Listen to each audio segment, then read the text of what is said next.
This incident occurred during preventive maintenance work at an engineering company. A group of workers was performing maintenance on a large ball mill. Some workers were working on top of the mill, others were positioned below, and one worker had entered the ball mill through the manhole to carry out internal inspection and cleaning work. There was no proper coordination among the workers before starting the maintenance activity.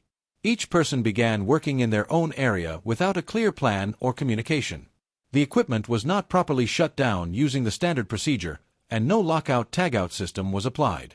Energy sources such as electrical and mechanical power remained connected. Without isolating or locking these sources, anyone could unknowingly start the machine.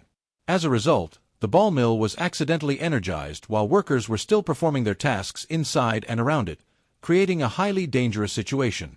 No verification was carried out to ensure the equipment was fully de-energized. The team did not test or confirm zero energy before entering the confined space. Because of this, stored energy was still present, and when the mill started, it put all workers at serious risk. No proper communication before restarting the equipment.